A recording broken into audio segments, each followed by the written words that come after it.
Hello, everyone, and welcome to this month's The Resilience Think Tank. I'm really pleased to see you here.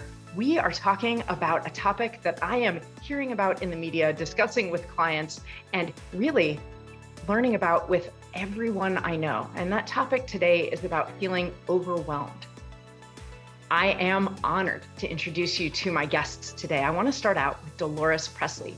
She is president of Dolores Presley Worldwide, and she's the founder and executive director of She Elevates. This is a nonprofit organization that's created to empower girls to become confident leaders, entrepreneurs, and CEOs. And I have had the honor of seeing her work with some of these girls. Dolores, when you personally are starting to feel overwhelmed, how can you tell? What do you notice about yourself? Well, Dr. G, I start to breathe. I mean, my breathing pattern really changes. I start to breathe really rapidly, but I do a couple things. I will stop, first of all. I have this thing where I just go like, stop it, Dolores. Don't get yourself overwhelmed or getting excited. And I will breathe. I will inhale, hold it for a few seconds, and exhale very slowly. And that really helps me. So I feel so much better when I do that. But when that breathing starts, I know that I'm getting a little overwhelmed. I like that you notice your breathing. And I also really appreciate the value of speaking to yourself in the third person, on your Yes, inner monologue. That's like, okay, all right, Debbie, you know what's happening right now and you can fix this. yes. That good old stop it. Russell Cotter is an enterprise architect currently at Chipotle, but he's held other innovative leadership positions at 3P Morgan Chase and Bank of America, to name just a couple. He travels extensively with his partner, Seema, and is the father of 2 adult kids.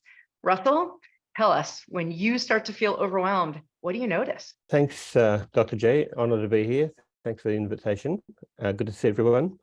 I notice a lot of things, and I notice that I become frustrated because I have a whole list of things that I know require my attention, whether it's my job, my family, things I'm trying to do to manage my life circumstances. And I then also become anxious in not knowing what to focus on first. So part of my problem is that I was also adult diagnosed ADHD in 2021, and one of the things that I've had to do after that was to think of new techniques. So the first thing I have to do is to empty things out of my head, and I just use paper and pen. That's it, paper and pen. Get it out of my head, because then I don't have the worry of forgetting that I had the things to do in the first place. And then I make a plan, and I actually literally write little check boxes because it feels so good to scratch them off, doesn't it? It does. It's satisfying. Yeah, it does. I use that same technique of keeping pen and paper by my bed when I wake up in the middle of the night for any reason. Sometimes I feel myself, I call it spinning, that all of a sudden I'm getting just this like download of a list of things that I ought to be thinking about or doing. And if I can write them down, I don't have to worry about remembering them. And it's really helpful. Exactly. Lastly, I want to introduce Victor Cho. Victor focused his work, his work life as CEO from 2014 to 2021, saving Evite and pushing it forward to its strongest revenue year ever in the midst of the pandemic. He navigated its successful corporate buyout and is now a member of their board of directors, among other board and advisory positions, and a whole host of other things that he does. Victor, thank you for being here. And I'll ask you as well, how can you tell when you're getting overwhelmed? Yeah, it's such a pleasure to be here, Deborah. So 2 thoughts. One, it's actually super rare that I get overwhelmed. So I'm such a privilege being able to chat with this group and share how that happens. But when I do get overwhelmed, it's a very clear signal for me. In life, there's these 2 buckets of time. There's like the stuff that has to get done, and then there's the stuff that generally gives you more joy. And when I get overwhelmed, all of my energy goes into the vector of things that have to get done, and I get super impatient. So I go into like hyper productivity mode, basically. So you get super impatient, which pushes you to be more productive? Exactly. I no longer have the time or the flexibility to do some of the other things, which generally I'm spending a large chunk of my time on. Yeah. It forces you to shift your priorities, I guess, a little bit. Bingo. When you feel that overwhelm. Okay, Well, thank you, all three of you, for joining me. And Victor, you really made a bold claim. So I want to start by talking to you, if that's all right. Sure. You have written about online, and you and I have spoken about how you feel like you've noticed in yourself what you call a lower amplitude. And I like that image because I do picture, and a lot of people have written about moods as cycling up and down, and that everyone has a baseline, but we have amplitude above and below for how we feel at times. And so when you describe having lower amplitude, it seems to me you're describing, at least in terms of the lows, being closer to your baseline. It doesn't get very stressful for you.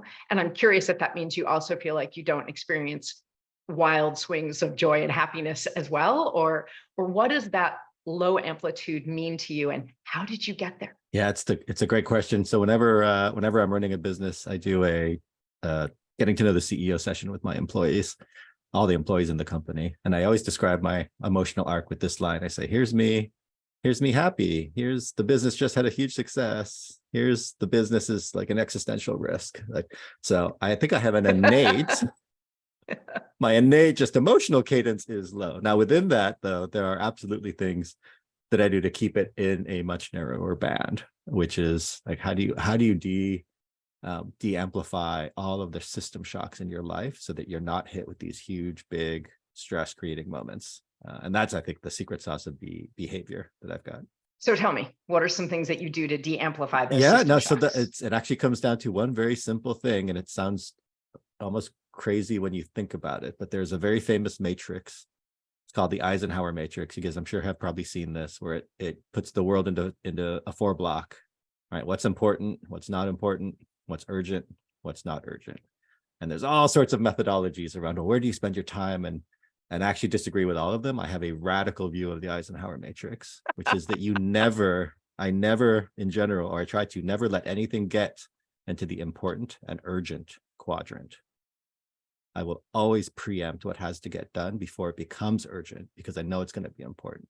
And when you do that, you give yourself massive degrees of freedom and low stress, because you are way ahead of what has to get done. And you're always faced with, well, what do I want to do? What's the next urgent thing that I can go do today that I actually don't need to do for another month or another week? Okay, so I hear in there planning ahead, but you also need to be able to do a fair amount of predicting. Yes. It isn't just enough to say I plan ahead. You have to. So where do you go to get your, I won't say certainties, but your predictions, your probabilities for the things that could go wrong? Yeah, that's a great question. I think that comes from experience to a large degree. It's one bucket, which is I can see what's coming down because I've run enough businesses and I've been in so many different experiences from a work perspective that have a good sense of where the trains are headed. But there's also just a pure logistics component of that. So I'll give you a stupid example. We're moving my wife's parents out of their apartment and into a house. That move, and we signed the lease on that 2 weeks ago, and the move's not happening for another 3 weeks. The day after we signed the lease, I was up till probably 2 a.m. getting everything ready in our house that's going to be moving, because I know that's going to become urgent and important, right? It is going to have to get done at some point, and it's going to free up, it's going to be a chunk of time. And that night I was like, oh, I've actually got time to do this. And so I shed everything else that I was doing, and I was up till 2 a.m. And now it's done. We could literally move the house tomorrow, even though it's not for 4 weeks. And that's just a pure logistical preemption, which is I know it's going to be in the quadrant, and I want the degrees of freedom later. Great. So you're saying I know what's important, so I'm going to preempt the urgent. Bingo. Is that correct? Bingo. Okay. So experience is great, but I can't buy that. I can't look that up online. So where are some other places I can go for help with predictions? My own experience is definitely valuable, but do you ever look to either mentors or experts in a particular area to help you with the predictions? Oh, absolutely. If I'm going into a new zone where I don't know what that future path looks like, absolutely. You do a lot of what's called inquiry, talk to a lot of people, and just understand, right, what is going to be critical, what's critical path, what's important, what insight can they give you, so that you can get that into your toolkit. Yeah. do you recommend planning ahead for multiple possible outcomes, even knowing you're only going to use one set of one list, right? Do you make a list for what happens if this, if this, if this, and do extra planning, knowing that not all of it will be utilized? I think I would rarely go down and mitigate something that's in 3 different paths, because then I feel like it may not become right. It may not become important. It's the known paths of this really has to happen. It's work that has to get done in like 90% probability. And then I'll preempt. Please don't misunderstand my questions as criticisms. I think this is really interesting. I really want to poke at this in one way, though. What do you do about whatever the business equivalent is of an unexpected house fire? You know, that is a moment at 2 a.m, because that's when I always picture house fires happening, because I was a volunteer firefighter, and that seems to be when most of them happen. Is that also about planning ahead, or do you have a way you handle something that is suddenly, unexpectedly both urgent and important? No, and that absolutely happens, right? You will never be able to be a perfect avoider, but what you have done when you've cleared the field is now you can devote 100% of your time to that stress. So I'll give you an example. COVID. I wasn't planning for COVID before COVID hit, and that was literally, nobody throws parties when there's a pandemic. And so, and you ran a company, and I ran a business. Yeah, I ran a party company that was, there's companies on the good side of COVID, companies on the bad side. I was on the bad side. But because I had preempted all of that work from both a personal and a work perspective, I could devote 110% of my energy to the urgent and important issue of how do you save the business during COVID. And I wasn't bombarded with all the other stresses in my life at the same time. So give you a parallel, if there's a pandemic tomorrow, our move is still good because the move is ready. So but that extra, it's freeing up time, right? And avoiding running out of time on what's important. That's fantastic, because so much of overwhelm is due to cumulative stress, death by 1,000 paper cuts. That's right. So what you're saying is you're avoiding 990 paper cuts. And so it makes the other 10, no matter how unexpected they are, less dangerous. Okay, thank you so much. And we'll come back to you. Dolores, in your life, you have worked on so many projects against really incredible odds. And you've had unprecedented success. You've also experienced some failures, but I really want to ask you specifically, when you're aiming for something that you know is a good, right thing to make happen, and you are experiencing obstacles, political obstacles, financial obstacles, policy and logistic obstacles. I mean, things that by any measure are really out of your control, but you have to navigate them or you won't, create an amazing program for lots and lots of girls who have high needs. How do you handle that? What do you do to keep from feeling overwhelmed when you're in a moment where you feel like the hits just keep coming from places that are outside your control? Oh yeah, those hits keep coming. Starting a nonprofit for girls ages 8 to 14 to become what could go wrong, right? And leaders, being a keynote speaker and traveling all over the world, literally, boy, overwhelm can knock on my door. So I thought I need to come up with something that will help me and people on my team. And so it's called the DP Take 24. So DP stands for Dolores Presley, and Take 24 means you need to take 24 seconds, 24 minutes, 24 hours, maybe even 24 days, and really look at this and shift your thinking. So, for example, you might be overwhelmed and send this email that you probably shouldn't have sent, but had you stopped for 24 seconds and thought about it, or 24 minutes, I've been married for 44 years. And occasionally my husband and I, we'd be like, oh, it's take 24 time, 24 minutes, maybe 24 days. But when you use that process, it can really help you with that overwhelm. One of the things about overwhelm, though, is that it feels like, it doesn't, but it feels very much like it steals our resources. It steals our time. How do you convince yourself? And let me go back to kind of earlier in your career, because you got a lot of wisdom now and a lot of practice. But when you were first trying to be discerning in taking a moment to breathe, how did you convince yourself that things really could wait? How did you get rid of that feeling of that pressing, almost panicky feeling we can get? Well, I believe we can have it all, but not at the same time. So I would stop and say, okay, Dolores, you want to do this now. And even as I got older, because when I was young, I have a whole story of people robbing me of being a ballerina because they told me I was too fat. And honestly, that actually changed the whole trajectory of my life and helped me be who I am today. But even sometimes imposter syndrome can come on me, a person who is a confidence expert. But you have to stop, know what you can do, and know that you can do it. You can do it, and not let that little voice in your head say, I'm not good enough. I'm overwhelmed. I can't do this. So I practice that stop it a little bit too, but really you can do it. You can't have it all at the same time. That's my personal opinion, but you can. Okay. So and that may be the theme of our whole conversation here, that you can have it all, but not all at the exact same time. How do you prioritize? That's very good. I take a moment and write it down. I am so much of a person who will write things down, have the to-do list, all of that, but I really try to prioritize. So what's most important right now, Dolores, and what can wait?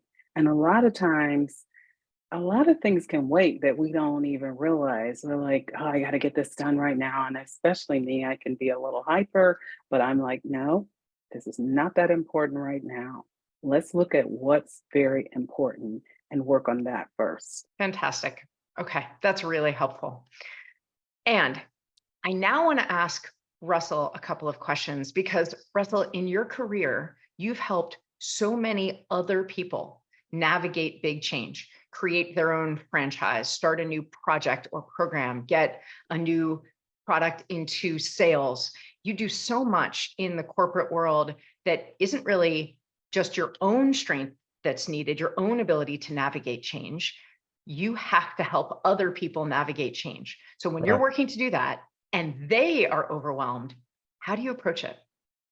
Yeah, it's tough. I've worked in Australia for a number of years, and one of the biggest changes that we had there was the modernization of the Australian Taxation Office. So that's like the IRS in America. And the driver for that big change was that people weren't being compliant. They weren't paying the taxes as much.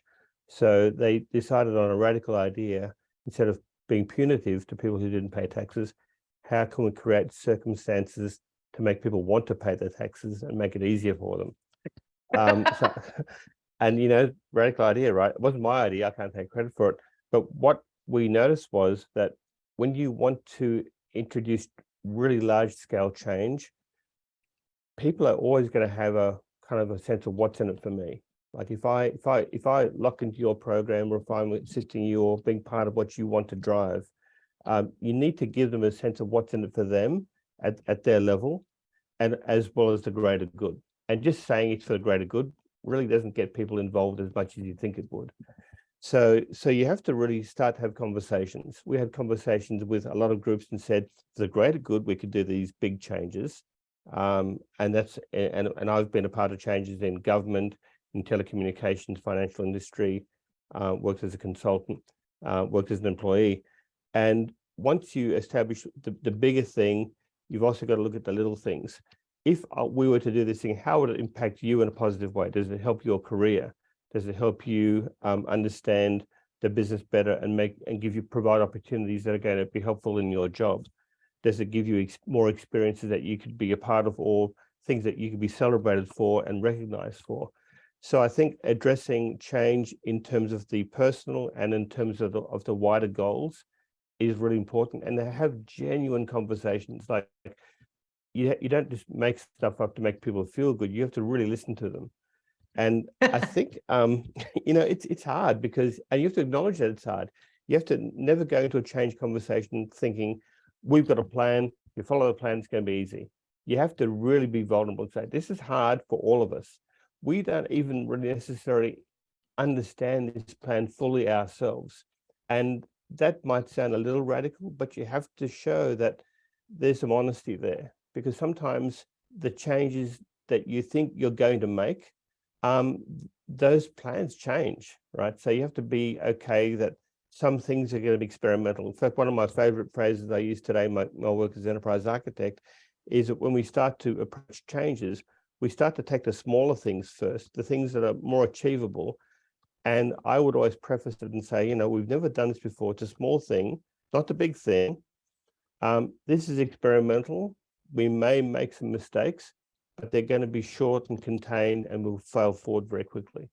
So I think you have to find a conversation which get people in a state where the anxiety is reduced. You're boosting the confidence, things that are more achievable, small, but yet valuable, and provide a sense of what's in it for them.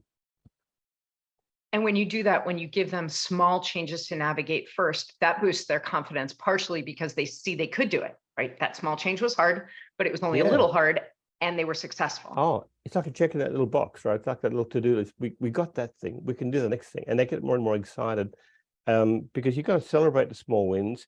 You've got to recognize the people who are part of that small win. And you've got to inspire the what's now possible. What can we do next? And that's what I love. I mean, when people ask me what my job is, I don't tell them I'm an enterprise architect. My actual response is I love to lead people to their aha moments. That's how I describe my role. Saying enterprise architect doesn't really mean much, but I love to attack the changes. And, for my own personal life, I realize that change is hard too. So an example I can give you very recently, very true example, was the last 3 or 4 years, we've had a messy basement, lots of boxes from other moves, 2 divorced partners, lots of junk everywhere, and not really using it. And for 3 years, those boxes have sat there, and I counted 52 boxes I had. My partner had another 30. So I gave myself a goal: a box a week, go through the box and get rid of the stuff. I devised a plan, and what I noticed was the plan for doing the hard work had to have like a meta plan. Like if going through boxes is hard, what makes that easier?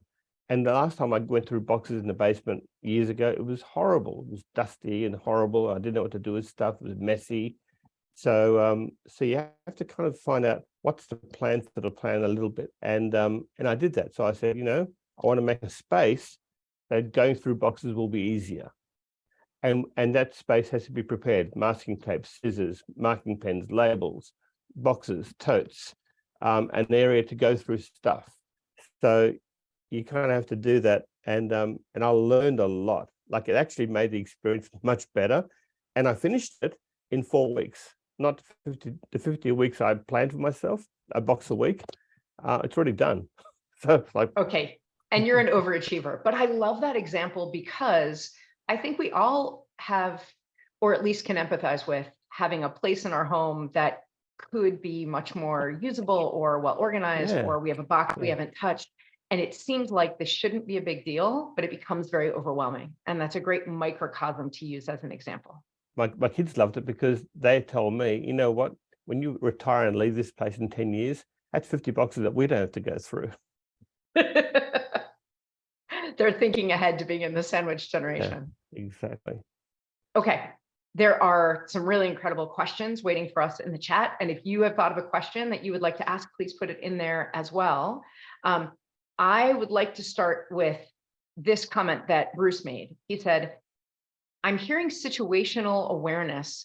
I feel like that's something that's been described in a lot of these leadership conversations and change navigation conversations, but that's more of a way of being and not a thing that we do. Would any of the three of you like to comment on the benefits or blind spots of just thinking, well, situational awareness will get us through and we won't get overwhelmed? I think it's a good starting point. I mean, really understand what the situation is versus what you think it is. And I would also say that your own understanding of it needs to be inclusive of other folks that might be stakeholders in that situation. Get their viewpoints, because my viewpoint on my own, from my viewpoint, I have different life experiences, different capacities to do things, different levels of patience. Someone else might be different. So I think get them together and at least define what the situation is that we all think it is, of a starting point.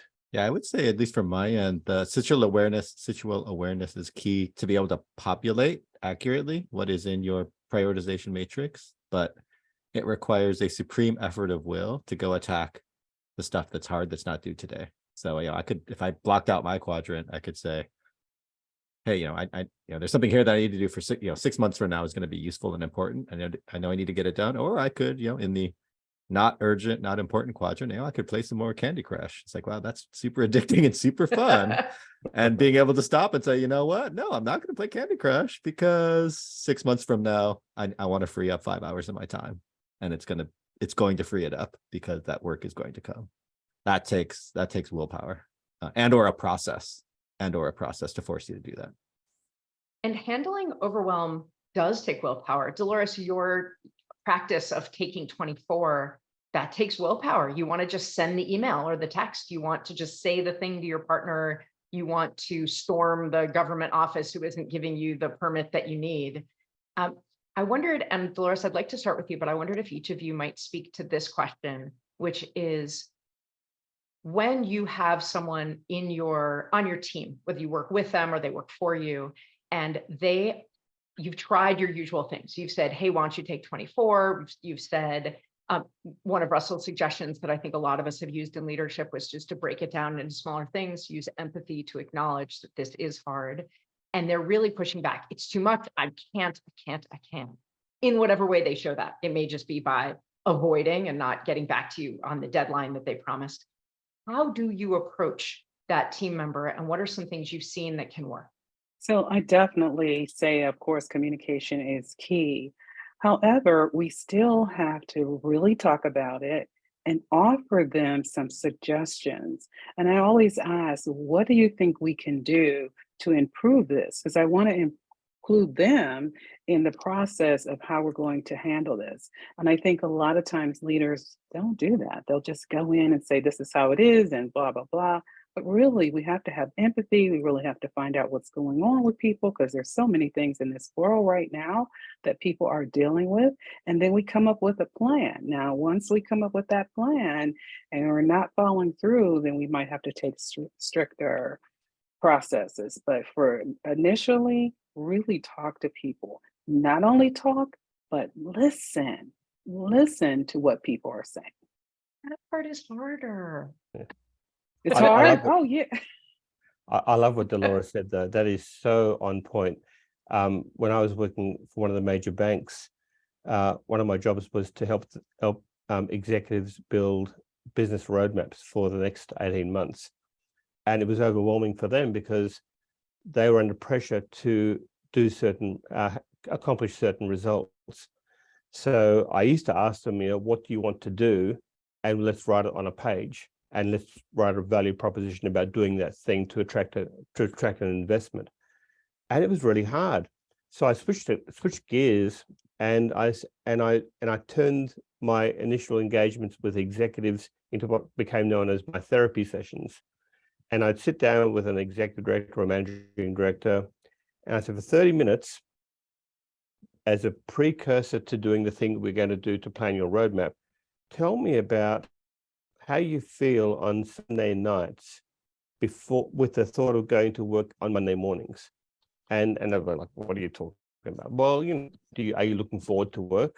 Are there things that you feel that you're a little bit under the gun, you're not prepared for to do? Conversations that might be awkward that you're going to have with some people or some groups. And once I gave them permission to express their anxieties or their concerns or their fears in a safe one-on-one session. And I always said that these are Las Vegas sessions, like what stays in the room. They really open up, and you got to listen, and you got to ask them questions about what they're telling you, And at the end of it, they feel like you've listened to what their concerns are.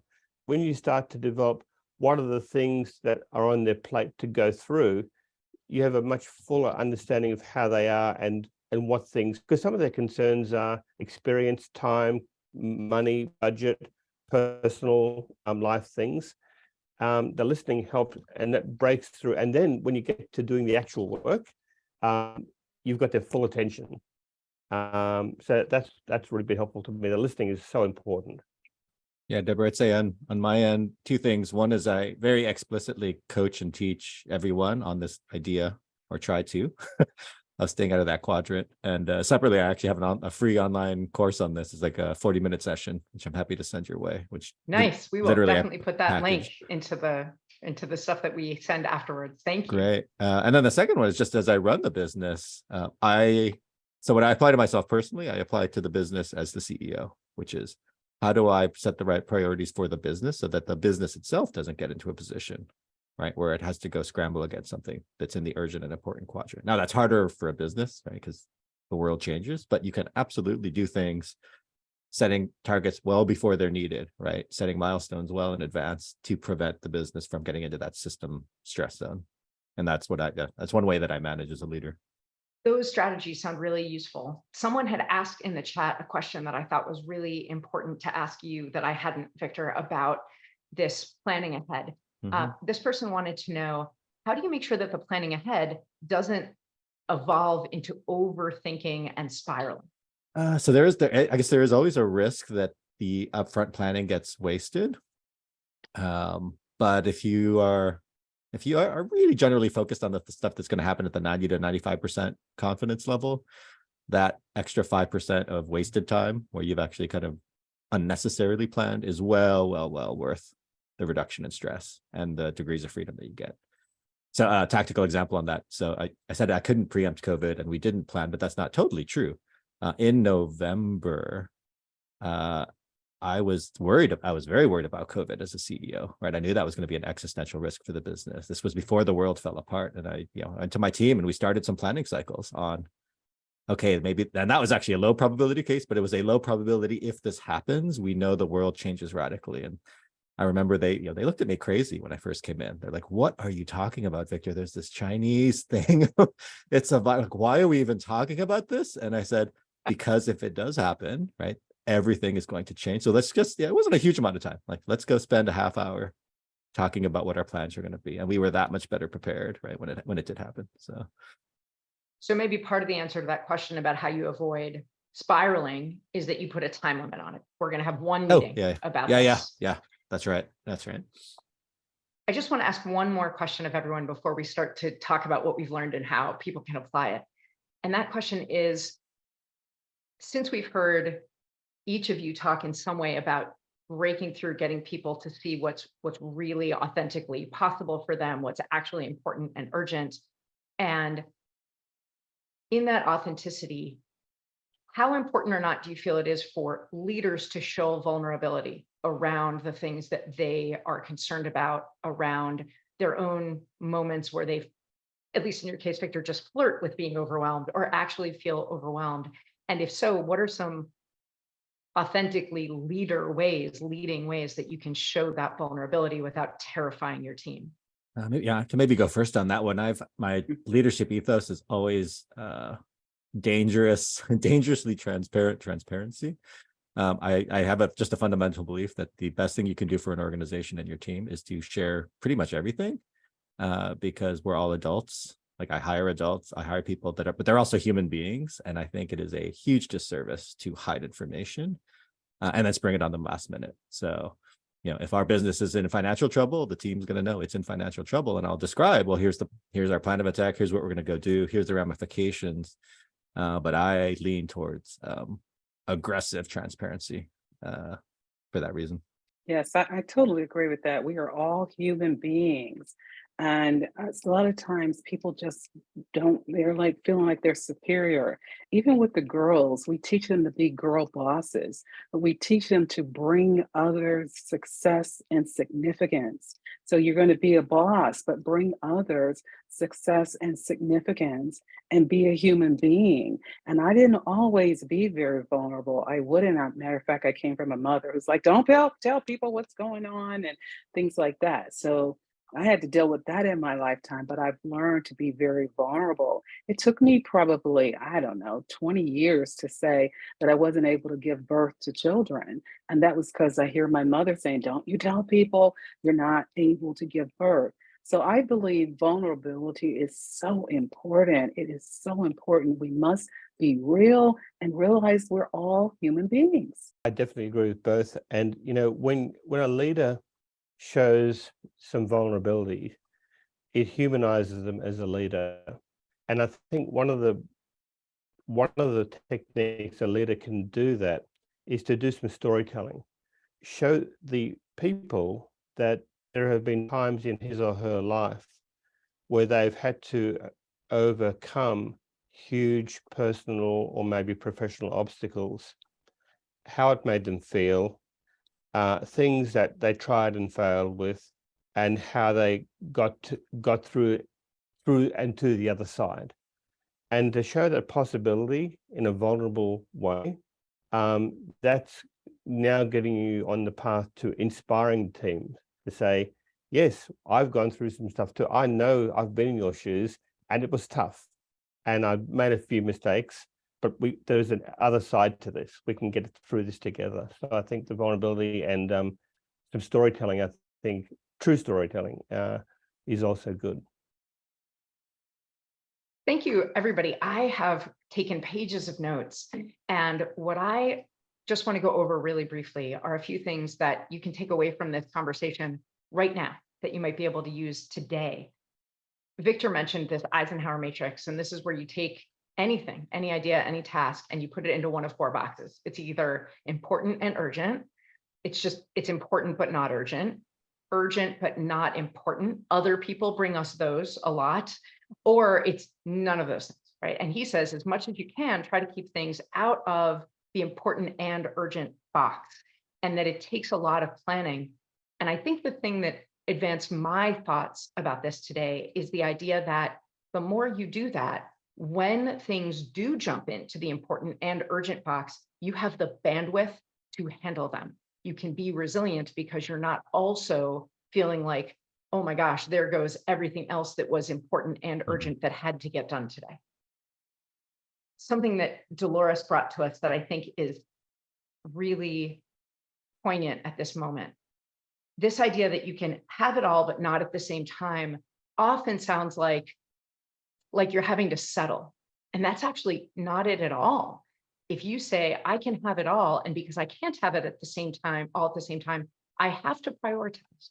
I have to match what I am choosing between with my actual goals for the situation or for my organization. And Victor and Russell and Dolores all mentioned this idea of goal setting, of having the big picture. As a leader, I think that sometimes that's the most difficult thing that we have to do. But doing that work isn't just a great idea in case someone asks you for your business plan. It actually allows your organization, your family, to be more resilient. Resilience, as many of you who've ever learned with me have heard me say, is the ability to navigate change with intention and purpose. That intention and that purpose comes when you know what the goals are.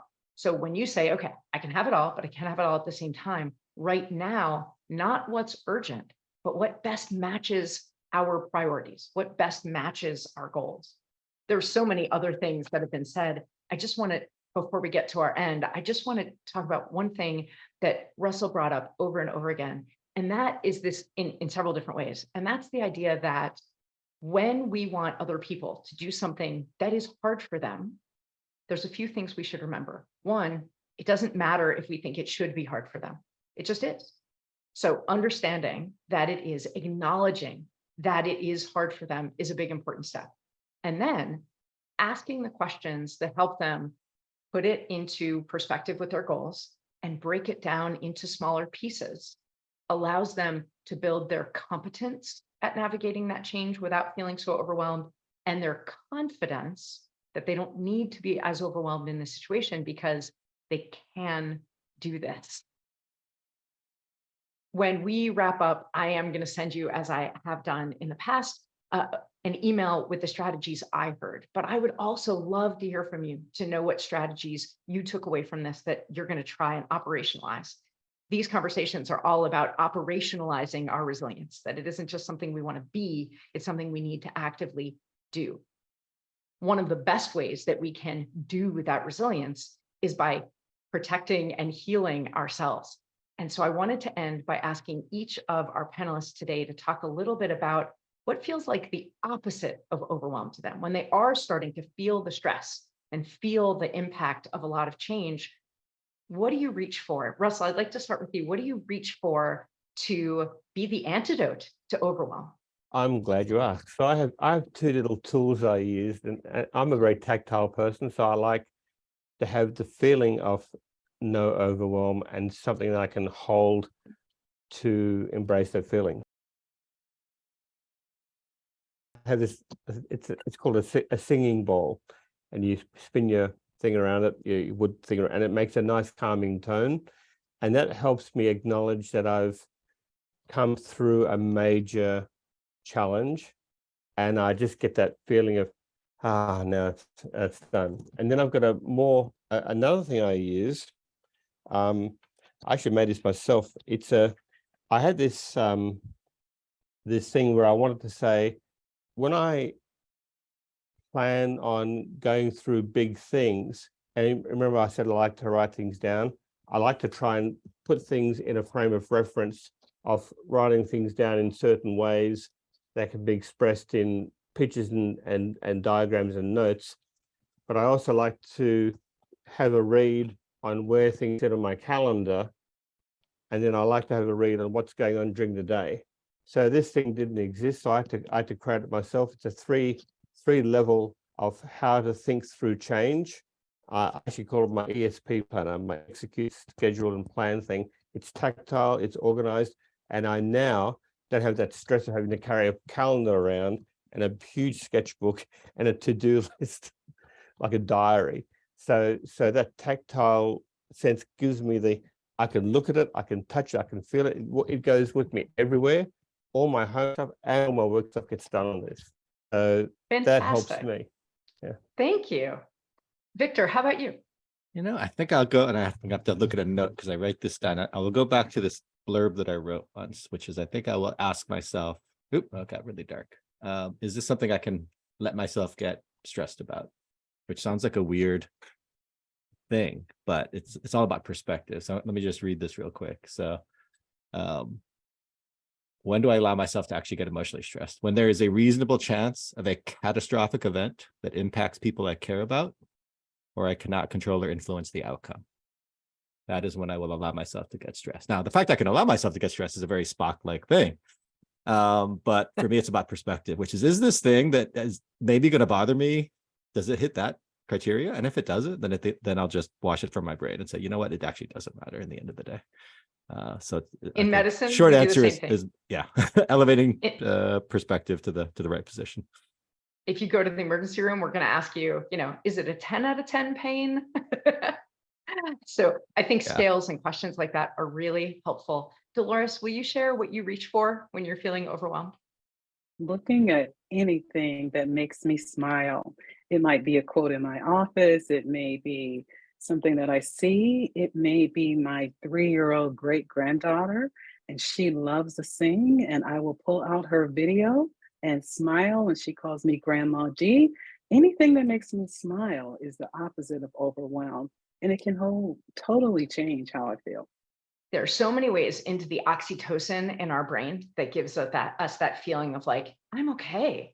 And your eyes are a great way in. For myself, I'm more tactile also, as Russell mentioned. So I will reach for my really fluffy golden retriever, or I will reach for a fabric that I really like, or prickly things that I can rub between my hands. I maybe had fidget toys as a kid before we used the term fidget toys. But I find if my palms can connect with something, it changes the way I'm feeling. And so those are some strategies that work for us. I encourage you to think about strategies that might work for you, because overwhelm is something that happens, but we can use these strategies just to have it happen less often. Thank you so much for your time and your attention today. And I hope that you will join us on March 28th in 4 weeks when we get to our next topic on the Resilience Think Tank. Bye, everybody.